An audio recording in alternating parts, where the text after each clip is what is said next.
Welcome back to Tell This Story. I'm Doug White, a veteran, retired law enforcement officer, and the author of Hiding in Plain Sight. This podcast cuts through catchphrases and cliches to explore the real cost of service and our path forward. Through raw conversations with those who have served, spouses, leaders, and high performers, we break the silence, we challenge the stigma, and we build purpose beyond our service. This isn't therapy, this is truth. Unfiltered, unapologetic, and unbreakable. Follow, rate, and share this show because your voice drives the mission forward. Ladies and gentlemen, welcome back to Tell This Story. Today I have the honor and pleasure of sitting down with retired Captain Chris Michael of the Cobb County Police Department. Chris served 25 years with Cobb County Police, and he ran the entire gamut of everything you would expect working in a major metropolitan area. We're here to hear his story about what he's doing now. And without any more babbling from me, Chris, tell us a little bit about yourself. Hey, Doug, how you doing today? Good, man. I appreciate you having me here. So I was one of those people that never wanted to be a police officer growing up. It just kind of life, that path just took me that way. And I took to it fairly well and enjoyed it. Absolutely loved the job. Initially it was one of those, I can't believe they're paying me to do this kind of thing. And I had FTOs, and when I was in training, that would get so mad at me because I'd be out looking for things to do at the end of the shift. They're like, dude, put some blinders on. It's time to go home. And I was that person that wanted to go to every call. The worse it sounded, the more I wanted to go to it.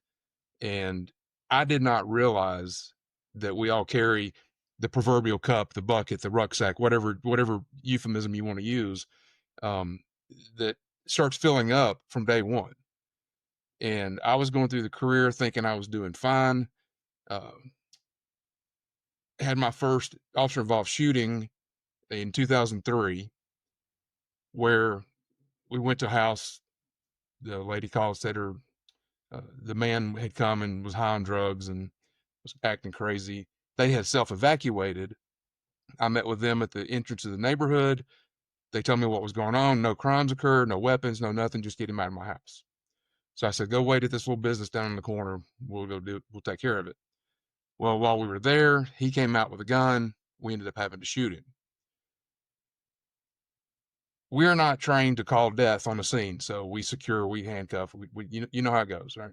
Yeah. So we do our thing, and I handcuff him to secure him.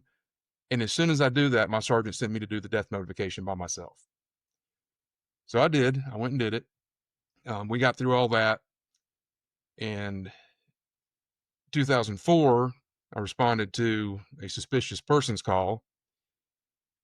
Ended up having two suspects. My beat partner showed up to back me up. We separated the two suspects to control them better. Mine took off running, so I took off chasing after him, and I left my partner behind with the other one, thinking, okay, well, that guy's not wanted. He's good. My beat partner will just catch up with me in this foot chase. I did not know behind me, because I couldn't hear it, that he was being shot. And so that, when I found out that he'd been shot, that was like getting kicked in the gut. That was worse than being involved in my own shooting. 2006, I was involved in a second shooting where a man had he'd gone off the rails, basically, mental health wise, was on medication, was very upset over the way life was going. And so he decided that he was going to kill his entire family and then himself. So when I walked into the room where he was actively murdering his children. One with a rock, he was hitting him in the head with it. There was a baby we found later. I didn't even know it was there at the time, but he was suffocating a 1-year-old underneath him, under the covers of the bed. So I ended up shooting and killing him. And some things transpired in that one, which will lead me into something else in a minute. But we got all the kids out. All the kids survived. We got them medical treatment. They all survived. I dealt with a fatality collision, dead infant in the back of the car, same age as my daughter. And that'll play into some of the other stuff as well, as far as the way we remember things in traumatic events. And so life keeps going on. Like I said, it's a large metropolitan department, or urban department, just outside of the metro area, about a 700-man department. So the murders, the suicides, all the stuff that you expect with that is just, it's marching on day by day. I start going up through the ranks, make sergeant, make lieutenant. And in 2018, when I was a lieutenant, I responded with one of my guys to a car fire. And it was, the report was that somebody was trapped in the fire. And as we're going to this call, we come around a curve on the 4-lane, and we can see black smoke rolling way up above the trees. And I thought, there's no way there's anybody surviving that. If they're in that car, they're not. But you don't give up. And we drove those cars at triple-digit speeds, as hard as we could get there, tried to do what we could. And there was nothing we could do. The car was fully engulfed when we got there. But the thing was the way it transpired, it happened close to her house. And the boyfriend was with her. He had run back to get dad. They came back up there with fire extinguishers. It was too far gone for fire extinguishers. So there I was looking at a man that was so deeply in shock that he was completely emotionless. The man, it was like looking at a blank slate. He was not in there anymore. And watching that fire roll, and because of the situation, we were literally on a 1-lane gravel road. So we were all the emergency vehicles were single file. So the fire department was several vehicles back and had to pull their hoses up to get to it. And they got the flame out, and the scene that was left, I don't want to get too graphic on a podcast, but the scene that was left haunted me after that. And that was when that proverbial bucket overflowed. So even though I thought I'd been progressing through my career just fine with no problems and still enjoyed it and still loved going out and doing this stuff, this one like flipped a switch. And I knew that it flipped that switch right then. And I knew this was the call that did it. So I started talking to one of our chaplains who I knew had a psychology background. And that's when he started telling me about cumulative stress. And I started looking into that more and realized that I was starting to suffer symptoms from anxiety, depression, and eventually that rolled into suicidal ideation. And so for the better part of 2 years, that's all I thought about. It was so intrusive that I could be having a conversation in a group of people and I would completely lose track of the conversation, because in my head, I'm thinking, I wonder how they would react if I just shot myself right now. I could be out driving around and come to an intersection, see a semi, coming down the road and go, if I take my foot off the brake and roll out in front of the semi, it'll look like a line of duty death. And then, people call me a dumbass, but, but my family will still get the line of duty benefits, whereas they won't get any benefits from a suicide. So that was my life for about 2 years. It's all I thought about. In the meantime, I had been going to some classes and doing this, that, and the other for various reasons, but I ended up going to the CIT class. Yeah, I'm assuming, I think CIT is a national, so crisis intervention team. So that's a week-long class, and the self-help portion of that really, resonated with me. And I started looking into more self-care. Now, it's not an easy journey. You don't just say, okay, I'm better now because I found this one class. So I'd get better. I'd feel better for a little bit, and then I'd regress, and I'd get back into it. And it was a cycle. It just kept going, and it went for years. I eventually made captain, and after about a year, I became the peer support commander, because during this process, I started seeing the importance of taking care of your troops and the effects that this job has on the troops. And I wanted to be involved in that as much as I could. Even though I was still not fully taking care of myself, I wanted to take care of my people, even outside my department. I didn't care if you were a police officer, firefighter, whatever. I wanted to take care of you to make sure that you didn't get to the point that I got to. I wanted to try to help that. So as a captain, I decided, I'm going to go to IT school, and so that I can go to the academies and teach and have that certification. So I went to IT school, and I created a class called Leadership After a Critical Incident, and used my own experiences of what not to do. And I'm not bashing the supervisors that did this or that. A lot of it was just, that's the way we've always done it, and that's all they knew. It wasn't malicious. They just didn't know any better. So I created that class, and then I got to thinking about it, and I was like, well, what we learn as children sticks with us for most of our lives. And we remember it because we learn better as children. We're little sponges. Well, so are police recruits and fire recruits. They're little sponges. They're eager to learn and get to this new job. So if you teach them that it's okay to be affected by something and say something to somebody to get help before you let it fester into that monster that we go through, then uh, they're more likely to take care of themselves throughout their career. Try to get rid of that stigma at the beginning before they even get that stigma in their head. So I started teaching that to our academy class because they were there for graduation on their last day. Their families come in to see them graduate. And so I was able to teach the recruits, but I was also able to talk to the families and say, hey, look, this is the changes that you may experience from somebody that's starting this new career.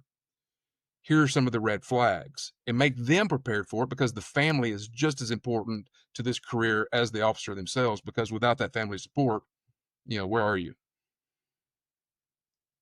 Absolutely true. And there's a couple threads I want to pull on there. And thank you, one, for sharing all of that. And I know that when we spoke on the phone last week, I was lockstep with everything that you had said. I mean, our careers were experience adjacent, and Mm-hmm. I understood where you're coming from. And I've looked at the programs that you sent and that you were teaching. It's masterful. And I want to go back to the car fire on the gravel road. In retrospect, and I don't know if anybody's asked you this question, or if you don't want to answer it, that's fine. When you saw the dad devoid of any emotion, do you think that you may have seen some of yourself in him because of the way that you had progressed in your career, that you're now just dead inside? There's no emotion. You don't process anything. And there's no joy, and it's just numb. Absolutely. And that, seeing the dead 17-year-old was one thing, because my daughter was about 12 at the time. So there's not a great difference in the age of the two. And No, and they all look like your kid. yeah, and Yeah, it's, every one of them. I know she's going to be driving soon, and so therefore I'm kind of projecting into the future of this could be me someday. But here's this man who just lost his child in a horrific way, and you know he was there before she died, and he had to stand there and watch her die in one of the worst ways possible, was to burn to death Yeah, from the bottom up. It's yeah, I couldn't even imagine. So you know I was a couple of years, I think, before my body or my mind finally decided to purge it, because one night I just broke down. I was in the bed. I woke up and I started sobbing, and I could not stop for a good while. And my body just said, you know what, we got to get rid of this.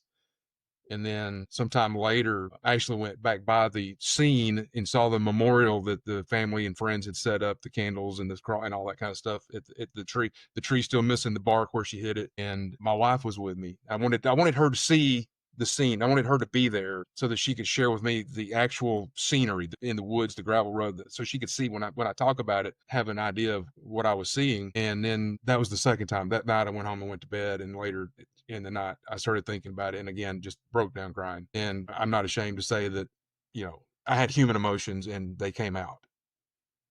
yeah, yeah, man. Yeah, and you're supposed to, you know, normal reactions to abnormal situations may seem abnormal to some people, but I assure you they are normal.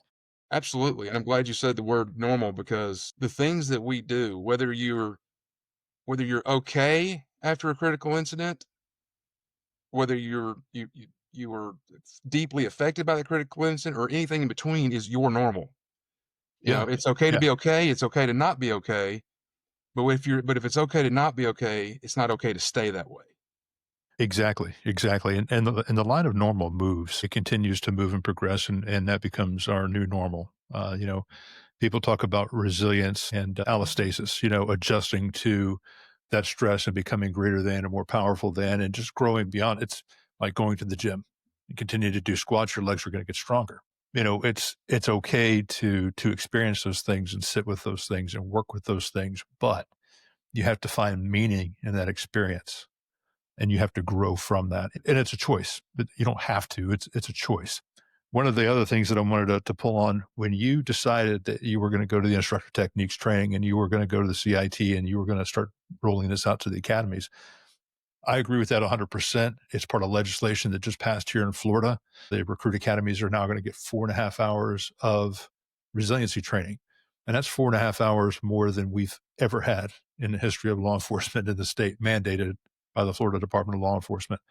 And I'm very proud of the legislators that got that passed. So I'm looking forward to seeing what that looks like. And they actually borrowed some of that from resiliency training that was being used in special forces groups. So enough plug for the Florida academies. But when you did that, did you get any pushback from the bosses, or did you have to pitch it to them, or did they say, hey, go for it? Or did you just knuckle down and do this in the cover of darkness and just do it on your own? No, I developed a class, and I knew it had to be. It's a lot of information to put out in an hour and a half to 2 hours, because it's in the middle of the day before they graduate. So it's kind of like right after lunch. So I had to condense it down as much as I could. But I took it to the academy director and said, "Hey, I want to teach this to the recruits." And they're like, "Knock yourself out. We'll give you that time." Good. Now, it's my understanding that since I have retired, they have kind of faded away from doing it. There was one lady, and I'll tell you the feedback I got is, recruits as well as I do, because you've done a lot of instructing.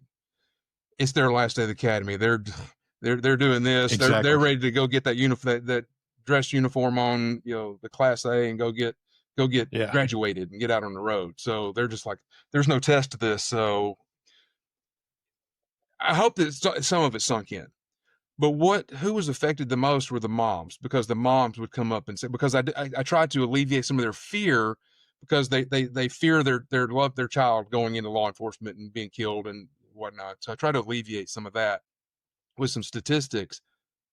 But the most feedback I got was from previous police officers. Either they were current police officers who were there to see, their son or daughter, whoever, nieces, nephews, whoever they were, or they were retired. And they would come to me and go, "Thank you for doing this. No academy we didn't get any of this in the academy." Yeah. So police departments are much like the military. The recruiters are going to come on in here, son. We're going to send you around the world, and we're going to let you see interesting people and do interesting things. And then when it messes you up, we're going to let you go, and we're going to bring in a new recruit to replace you. And the police departments are so much the same way, where, come on in. We're going to ask you to deal with the lowest 2% of humanity. We're going to ask you to see things that people shouldn't see on a regular basis, or if ever at all. We're going to ask you to do things that are going to affect you. But when it does affect you, we're going to fire you for fitness for duty, and we're going to hire somebody to replace you. And That is a horrible sales pitch. Yeah. But who would do that? But for whatever reason, we keep people keep getting hired on. God bless them. I'm glad they come in. We got to have public safety. But it would seem to me that if it, the predictable, preventable thing, if we know it's happening, why are we not fixing it? Why would a chief of police, director of public safety, commissioners, city managers not want to fiscally save officers? Because it costs a huge amount of money to hire, background check, all that stuff, new people. Then you got the inexperience that you have to start over, because there's very little that can replace experience. Because that young hotshot cop that wants to go out there and, prove himself, versus somebody that's been there for 10 or 15 years is like, yeah, I've seen this, and they're calm and able to handle things better. Why, as a leader, would you not want to keep people that have the experience and that know the job better? I want to point out some of the things that I've been saying over the last year, since I've 8 months that I've been doing this. And that's what I've been saying. If you know this is an issue and you're not doing anything to stop it, you're complicit. I applaud you for going and doing that to the academies. And I wanted to ask you, what was the feedback? Did you see a change in the culture anywhere? But you pretty well answered that. Man, be the leader that you needed 20 years ago. And that's what you did.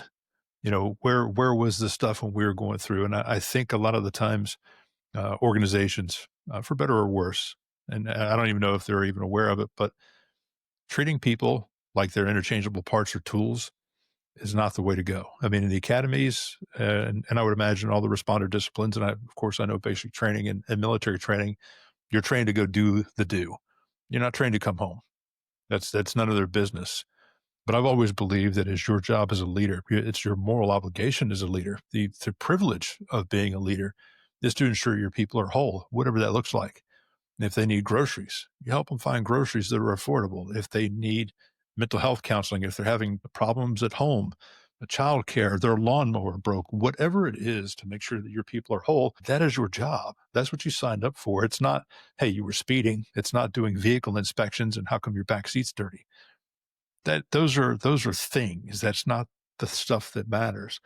Um, and I believe that resiliency training and at least an awareness level of this stuff in the academies is where it's at, to let these kids, and I call them kids because, well, you and I are both old, and everybody's a kid to us. But these kids, they come in so bright-eyed and bushy-tailed, they want to save the world. And I never heard somebody in an oral board say, hey, why do you want to get in law enforcement?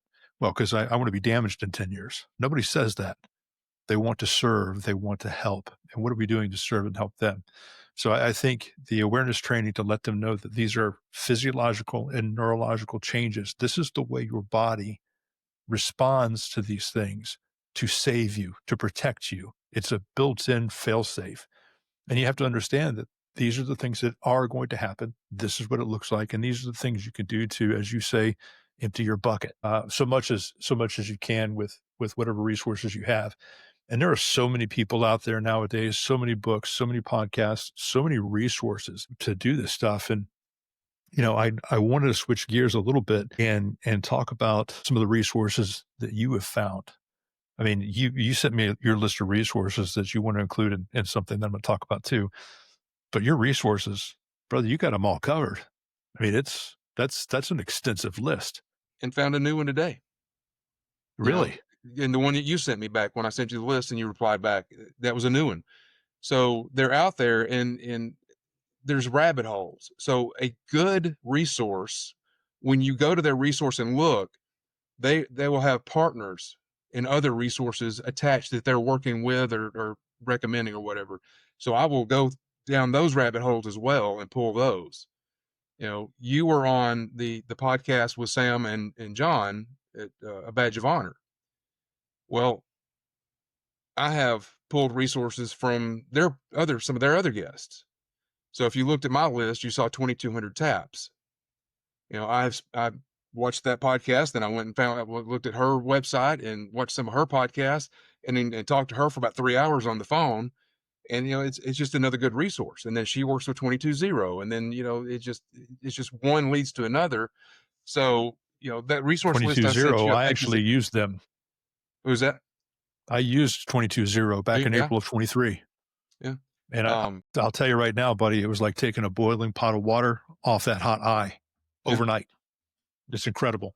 So, and a couple of things is, you mentioned the physiological effects of severe stress or trauma.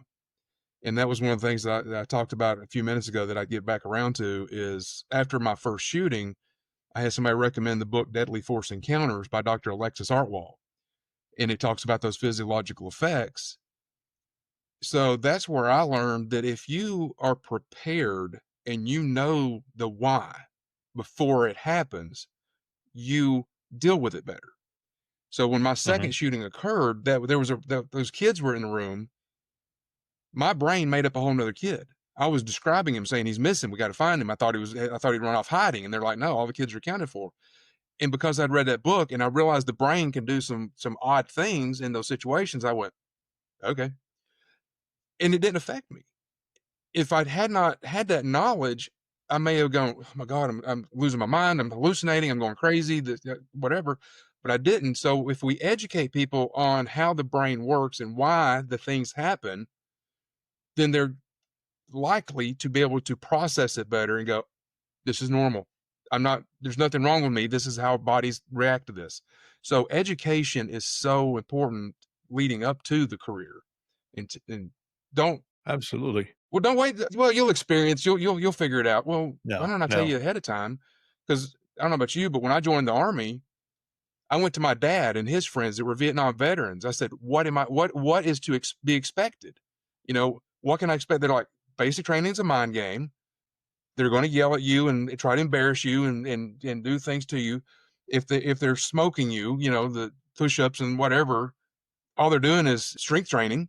You're getting a free workout. Look at it that way. Don't don't get negative. Look at it positively. So, basic training was easier because I went into it with that knowledge. So it Yeah. works. It And works the for bug everything. spray is for your tent and your gear, not for your skin because it burns. The old DEET stuff. My dad told me that because I stay away from the bug spray, son. It'll burn you up. But yeah, I had the same experience going into boot camp, all the reindeer games and all that stuff. I want to talk about one of the things that we spoke about, your book. Now, are you ready to talk about your book? Because I'm ready to hear about it, and I think you need to put it out. It's definitely a work in progress. So, I had people, when I talk about some of the things I experienced, I've had several people go, "You need to write a book." I'm like, nobody's going to read my book. No, I'm not that important. I'm not a book person. But some things transpired and whatever. So I said, you know what? I'll try my hand at it. If I get it done, if I sell one copy to my mom and dad, whatever. Maybe with you now I'll sell two. But and I do, and I made it to where there's a little bit about my childhood that just kind of sets the stage. And then I go into the career and and I didn't want a book where it was just war stories, because I could just tell stories of things that I did for 25 years. You could write volumes of books. But what I did is I took the calls that were the most serious, that led to that bucket filling up, even though I didn't know that bucket was there at the time. And I lead into that mental breakdown to where the career almost got me. So the pinnacle of my suicidal time came when I was alone in my car working a part-time. And the depression it's just like, I'm done. And I was about halfway out of the holster with the pistol. And in the book, I do talk about how fast the brain can process and thoughts go through your head so fast. But I thought, first of all, I thought about my daughter. She is going to have to tell people that her daddy killed himself. And whether we try to get rid of the stigma or not, there's still people that it's out there. And that is, to a lot of people, a negative way to die. And I didn't want her to have to deal with that. Second was, how many suicide calls have I responded to? And I used the term, you're trying to find a permanent solution to a temporary problem. Get through this, right? And help them, and was successful in them not killing themselves. And then the third one was, I am working this part-time with 3 other guys. Eventually they're going to call me on the radio. I'm not going to answer. They're going to have to look around the place to find me. And then they're going to find me in my car dead with that mess. And they're the ones who are going to have to see it, won't be able to unsee it. And they're going to have to deal with it. And I can't do that to my partners. So I put the gun back in the holster and really started, trying to get help. But a point that I'd really like to emphasize is, because it's easy to give up if things don't happen fast enough to suit you. And you've seen this list of Good message. resources. I have used a few of them. It took me 4 attempts to get the right therapist. Two of the therapist, well, one of the therapist attempts was really was a setback in and of itself, because we had one session and then she abandoned me and said, "Nah, I'm not going to see you anymore. I'm going to hook you up with somebody else in my office." The VA did that to me. So there's that. And then there's I get, like, Georgia Post has the Georgia Resiliency Program.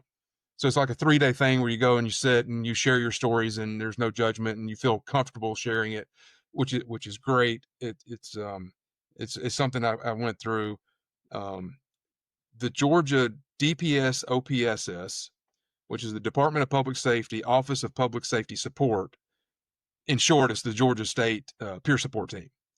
So it's a statewide peer support team run by the Department of Public Safety.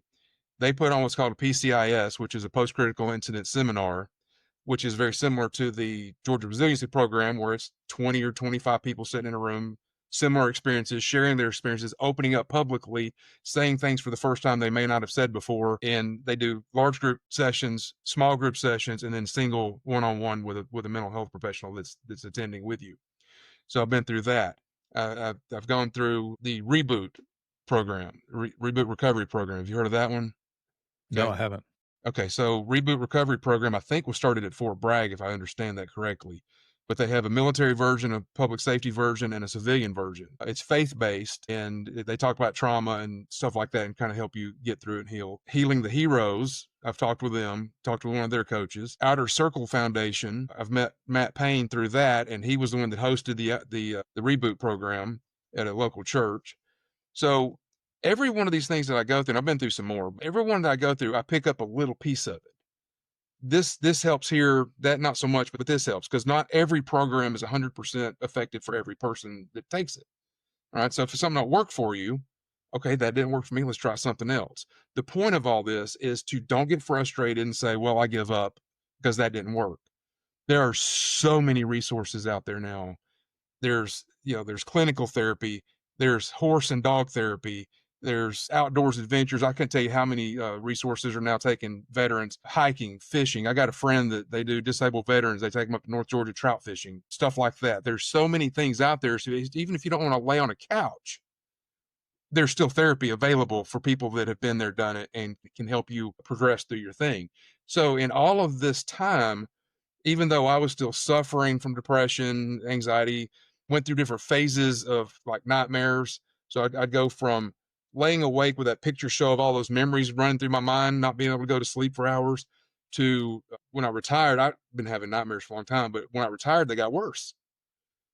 And it got to the point where I would lay in bed fighting sleep. I didn't want to go sleep. I can't tell you how many times I laid there and the sun was coming up before I would finally lose and doze off, only to have the nightmares. But I would fight it, and finally I was like, it's not fighting it, and you're sleeping at a different time isn't changing anything.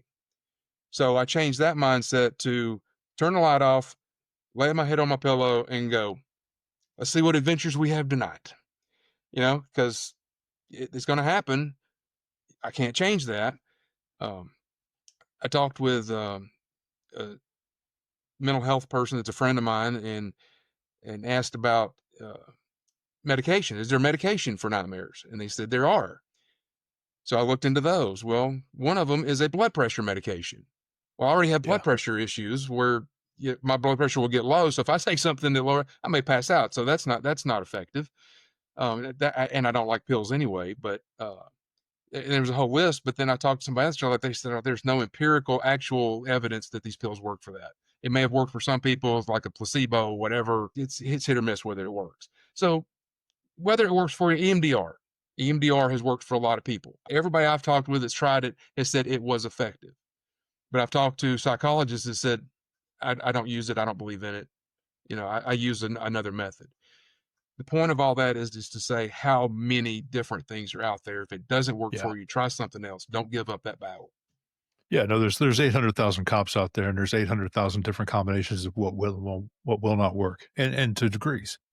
I mean, I've run the gamut. I think the thing for me, it was a combination of all of it, honestly. And I think my latest treatment, ETMS therapy, was groundbreaking. It was fantastic. It finally got rid of the nightmares, and that was November of 24, almost a year and a half after I retired. And like you, I got much darker after I retired. All the existential issues that come along with no longer being on the path. You see a patrol car, you're like, they're still doing the job. I'm nobody now. You see somebody at the grocery store, somebody on duty. Hey, I'm so-and-so. I used to work with you. It's like, who are you, dude? I would never do that because I hated when people did that to me. There are people who do that, and it almost feels like a betrayal that you're no longer part of the organization, but that's just the nature of the job. It's going to continue to move. It has to, irrespective of you being there or not. That was one of the things I was trying to do before I retired, because I wasn't an expert in it, so I didn't want to teach it, but I wanted to try to find somebody that could, and we just never could get it off the ground, was to teach people, start teaching classes about 3 years out to people who were getting ready to retire. Because it's not just about having your finances straight. It's about being mentally prepared for retirement, because that is a huge change. You're going from what is a relevant position to where you're making decisions, potentially life-altering decisions. You're doing things, you're going to work, you're belong because it's become what you are, who you are, right? To, well, now what do I do? Because I've What am I known going to some make for people, dinner and tonight? I mentioned it in the book, is I've known people who thought, if I don't train my replacement, they can't get rid of me because I'm the only one that can do this. I am so relevant, I'm not going to retire. And they just kept going and going and going. Eventually, sometimes until they get themselves in trouble and have to go. But what we need to tell people is, or teach them and get them to realize, is that you are not that important to the No, position. you're not. 100% of the time, every single time somebody has retired thinking that they couldn't be replaced, the department kept right on moving. The job doesn't care. Yeah, finding that out is a hard thing to have to deal with, especially if you're enmeshed or invested in the role and what you're doing. Mm-hmm. That that's huge. I mean, that's a punch right to the face that you're not Yeah. that important. In Yeah. You fact, may love the knowing job, that on but the it does front not end, love you. no, it does not. And that's not because it doesn't value you or your organization didn't value you. It's just that's the nature of it. It's going to continue to move. Yeah. Yeah. Now, that's the difference between the people and the job. The Yeah, people may yeah, miss you. The people absolutely. may go, okay, well, we got to struggle now to find your replacement, and they miss you. But the job itself, the department just keeps right on marching along. Exactly. I mean, if you were that important, you would look at the line items on your budget and it would say Chris Michael one each or Doug White one each. It doesn't. It's got our payroll number. That's it. They will post your job before your obituary is posted. That's just the nature of it. And you need to understand that. And it's not because the profession hates you. That's anywhere, and the profession, the first responder disciplines, the military, every one of those things that are high drive, high allostatic loads, or when you're in one of the career fields of service, they all have a shelf life, and you need to understand that going in. Um, Another thing I want to talk about, the boards that you sit on. You're involved with a few nonprofits, and I would love for you to talk about the Creative Inc. and GotchaCovered blankets. Okay. So, being the peer support commander at the time, back in 21, I was at my desk when we got the officer down call for a suicide, and I got up and responded to the scene because I wanted to be there for the officers who were having to deal with one of their own being down. This was a municipal city police officer who worked for a city that was within the county that I worked for. And so he lived in the unincorporated part. So it was my department that was handling it. His department people were obviously there. His chief and deputy chief had come to see. And I'll tell the family, I've told, they even say it now, I didn't go there for them. I went there for my officers. Well, what happened was I found out about one of their fundraising events, and I went to it and I got to know them. And it was very unusual because how many times as a police officer did you ever go to a victim's house for anything, crime or death or anything, and then end up becoming part of the family with them? Never. It's very unusual. It was just one thing led to another. 2 days before her son had killed himself, he had sent her a text that said, "Hey, Mom, do you have any old blankets that I can have?" And she says, "Well, what do you need them for?" And he goes, "Well, it's November, it's getting colder, and I'd like to have them in the trunk of my car to give to homeless people." He was I never met him, but everybody that you talk to, he was a very caring, giving person for the community. And so through her heartbreak and tragedy, she thought, I need to do something to continue his legacy. So she took that text and said, you know what, we're going to make custom blankets and we're going to give them to police departments to give out to citizens. So she had a really nice, in fact, that's it right there, nice fleece blanket in his memory. She had that designed and made, and she took it to his department and said, here, and for all the uniform patrol cars that are out on the road answering calls, she took them that many blankets and put in the trunk so they have them. And then she wanted to expand, and she did the other 5 cities. And then she did the county. And now we've expanded. Now we've got the blankets in multiple states and multiple countries. So his legacy, his name moves on, because they say the last time you die is the last time somebody speaks your name Yes, sometime in the sir. future, right? So with this, hopefully his legacy of wanting to help his community and help people that are less fortunate will continue moving on through this. But now what we do is, when we take it to the blankets, we don't just take them to the front desk and go, hey, there you go, see you later. We schedule to meet with the chief or the sheriff of that department to give them to him And we sat down with him. In fact, we took blankets just a few days ago to a city of about 55 officers. And we sat and talked to that chief for 2 hours and discussed peer support, mental health, the stuff we're talking about here with the pre-education. They're wanting me to go back and teach that leadership class. This chief is 100% in on the mental health, and he's going to take care of his people. That's incredible. So that's what we do is we use it. The blankets are given to the department so that they can bridge that gap with the community and give them in times of need. And we also have a annual, she called it a gala, but people keep thinking that it's a formal, black tie kind of thing. But really it's show up in cowboy boots and jeans because her son loved country, Western wear type stuff. So that's the theme of the party, even though she calls it a gala.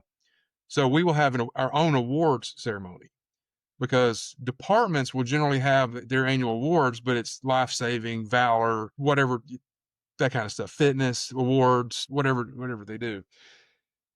We want to recognize police officers for acts of kindness and going above and beyond. So we tell the chiefs, find out who paid rent for somebody for a week or a month, who paid for somebody's groceries.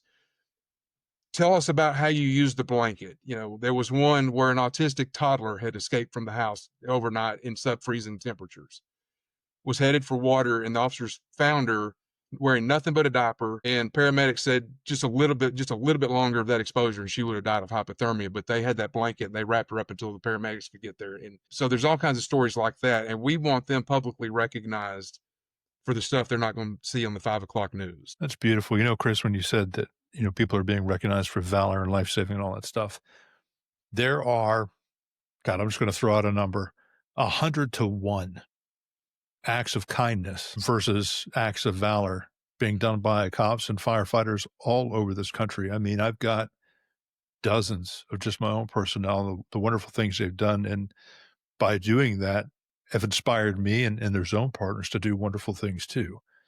So I think more light needs to be brought to that stuff, because cops have paid rent for people. Yes. I mean, it's amazing. Bought groceries for people. Yep. And nobody hears about that stuff.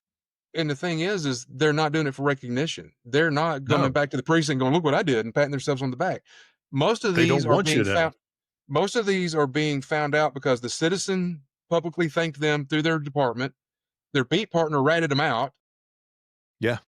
Or like with our department, we did random video checks, right? Just to make sure that people were doing what they're supposed to do. And you just randomly pick videos. And occasionally these popped up as random videos. And the charge's like, that was 3 weeks ago. We didn't hear about this. And so now they can document it and we can recognize them. And the thing is how hard it is to get chiefs to all be in the same place at the same time. We've got, last year, I think one chief got sick, but sent his deputy chief. But we have 6 cities in that county, the sheriff's department, the county police department, plus another sheriff from another county that was 2 hours away, and other local cities around the Atlanta area. And they were all there because we asked them to come and present the award to their people. So that's amazing. So if you're in a department where you don't know all your people because there's just too many of them, you don't know them by face and by name immediately, you are now you're face to face and you're recognizing this person and meeting them and knowing what your people did. That's awesome. That's awesome. There's multiple layers to it. So the second nonprofit is Creative Inc. And this was started by an artist who already loved his first responders and veterans and took care of them and did them right with the price and all that. But he realized that while they're laying there and he's tattooing them, that they are opening up, much like people do with bartenders and hairstylists and bartenders and whatnot. And he's like, man, they were laying some heavy stuff on me. They were opening up. Sometimes they were crying and reliving what they'd been through. He goes, man, I just had to do something for them. So now what we do is, if we find somebody or somebody like lets us know you got a buddy that's struggling with mental health, that was a veteran first responder, but they are just not ready or willing to go lay on that traditional couch, I can talk with them, get some background, and set them up, and they get their first 4 hours of ink for free. And while they're there, we will try to match them with a similar peer support person. So if you've got combat experience, I'm not your guy. I was never deployed, right? But if you're a career police officer, I can sit there and talk with you. So we try to have a matching peer sit there with them, encourage them to talk, let them open up, explain the resources to them, and guide them and encourage them to continue that care. You started here. The first time you say something, it hurts. The next time you say it doesn't hurt as bad. The more you say it, the easier it gets. The first time I told somebody I was suicidal, it was a college professor that I was working with on another project for community mental health. And I just felt comfortable opening up to her. She was the person I chose to say it to. And now I'll say it in front of the world if it'll help one person. I don't care. I went through it. It happened. Let's talk about this. So we try to encourage them to continue that care after they get their ink, and then guide them towards the proper resources they may need. That's incredible, man. It's funny you say that because I got my last tattoo roughly a week and a half before I had my breakthrough, and it was a 9-hour day. So I sat there and we told funny stories, and he asked me and about what I did for work, and I spent the majority of the time talking about uh, the privilege of leadership, some of the things that we experience, and then the wonderful things that my deputies do for people, buying groceries, keeping the lights on, paying the late fee on the electric bill so they don't have to go without heat that night, and just really talking about the positive things that they did. And I didn't know this guy other than he was an outstanding artist, and it was just that 9 hours that we spent together, and just felt comfortable laying it out like a barber, or the old days of bartender. You don't want to have a relationship with a bartender, not if you're in crisis. But man, I got to tell you, I'm going to have all the links to you, to the charities that you're involved with and all that stuff. I think it's incredible. Anybody who wants to donate to the Creative Inc. or you've got your covered blankets, find the links here. I think it's a marvelous idea. The why behind it is incredible. It's just powerful, and the impact that they're having has got to be powerful as well. Chris, what are your parting thoughts, man? What do you want people to know? And Well, I mentioned in the book that I'm writing that I use a lot of cliches, and they're cliches for a reason. And if you go to YouTube and watch Jocko or Sean Ryan, any of those kind of people, and you've got the top tier people in there interviewing with them and breaking down crying and talking about how it affected them, you see true warriors are affected by this. It doesn't make you weak. It doesn't make you a snowflake. It doesn't make you a sissy. It has nothing to do with generation, because this mental health thing has been going on for decades. The post-traumatic growth, the brain with the neuroplastic, recovery, it can fix itself like a broken bone. If you're going through it and you will get the help, you can recover from this. Just keep the post-traumatic growth going, because I am probably happier and healthier right now than I was 10 years ago. I know I was, when you can go through the darkness and come out that other side. We haven't mentioned your book, but I read it the day it showed up, and I'm not going to give away spoilers, right? Because you and I talked for an hour and a half, and I was reading going, oh my God, I can't believe he didn't even bring this up. So you got to get the book. You got to read this. This is about your story, bro. But I will say the things that you were mentioning, I was like, it is. But the things that you were mentioning, I was smiling. So if you're not watching this on video, I smiled quite a bit because you were talking about, the traffic crash to the young girl, the dad being there. I'm like, I get it. And a lot of the things that you're talking about, bro, they're hard. Yeah. So what I wanted to bring up about your book, though, is one, it only made me cry twice. Winning. But anybody that's struggling, read these books. The more of these types of books you read, the more you're going to see that true warriors, people that have really been through it, are saying the same thing. We've all been through it. We understand. When I speak at events, I will get people come up and go, oh my God, it's like you were telling my story. I thought I was alone. I thought I was the only one that thought this. You're not alone. Dude, you are not. You are keeping really good company because we're struggling with this. So, I would tell anybody to get your book, read these books. The parallel between your book and my book, I'm sitting there going, he's going to think I copied it. He's going to think I added to my book after I read his, which by the way, reading your book did jog a lot of memories for me, the things that I had not thought about in a while, because as I'm reading, I was like, oh, I hadn't thought about that one. So I come running in here and typed up, a new part, added to the story, just because it was things that I'd forgotten about. I guess the brain pushes things down or whatever.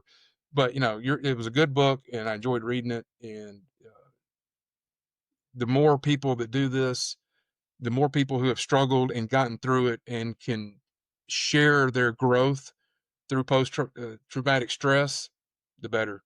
I wanted very quickly just to give you an example. I got it pulled over on another monitor if I poke myself in the eye.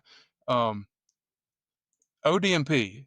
So for anybody that's not familiar with, that's the Officer Down Memorial page that keeps up with line of duty deaths.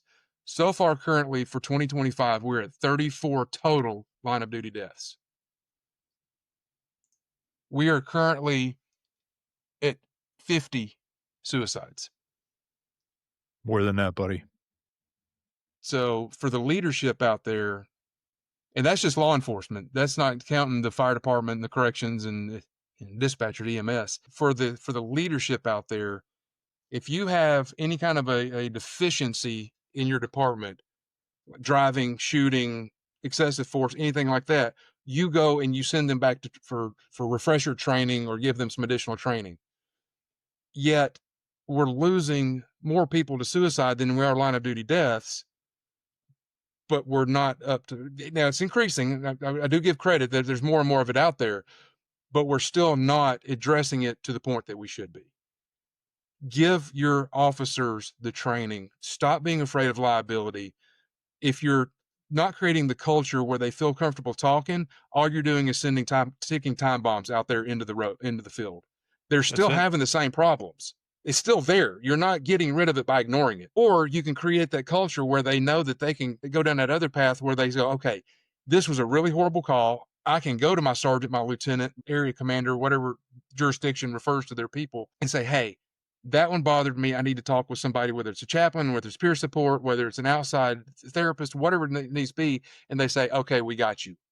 Go talk, go get it out of your system, and then come back more healthy. It's not a liability. It's growth. They come back stronger because now they're more resilient and they can go out there and face the next one and go, okay, I got through the last one. I can get through this one. I know how to get through this one. Let me They have the tools. Demonstrate how much stronger I am than I was. That's it. You need it takes moral courage and leadership and foresight and caring about your people to create that culture where people feel safe enough to do that, instead of, I need help, but I've got to go 3 counties away to get it. You got to sneak over somewhere so I don't get seen. Exactly. And I get calls and texts like that all the time, and it's a shame, because you're right. If you're not creating that atmosphere for your people, for them to feel safe, then I don't know what you're doing in that position of authority. You're wasting your talent, and you're wasting your ability to touch the lives of the people that trust you to make the right decisions. But anyway, my brother, I really appreciate everything that you're doing. I think it's incredible. I cannot wait for your book to come out. I am going to pre-order. So yes, you will sell at least 2 books. I'm sure much more than that. I'll be watching you closely, man. Anything that I can do for you, I think it's great. Anybody listening to this, please go to GotchaCovered Blankets. The links will be in the show notes. Support this, because I think it's a beautiful message. It's a beautiful line. They're doing great work. The Creative Ink. Who doesn't want therapy and 4 hours of free ink? I mean, come on, you're winning all the way around. You're getting better and you're healthier, and yeah. So thank you, everybody, for tuning in to this episode of Tell the Story. Remember, we're stronger than before, together. Thank you. Thanks for joining us on this powerful conversation with Chris Michael. If you're a first responder, a veteran, or someone who loves one, this story matters. Share this with your tribe. Drop a comment and hit follow so you don't miss out on what's coming next. Support the missions of Creative Ink and GotchaCovered Blankets at thecreativeinc.org and GotchaCoveredBlankets.com. Get your copy of Hiding in Plain Sight at Amazon or wherever books are sold. Connect with me on any of my socials, which can be found by visiting DougWhiteOfficial.com. This podcast is powered by purpose and fueled by Polestar Coffee, roasted by veterans for those still on the mission. Place your order today at polestarcoffee.com. Remember, we are stronger than before together. We'll see you next time.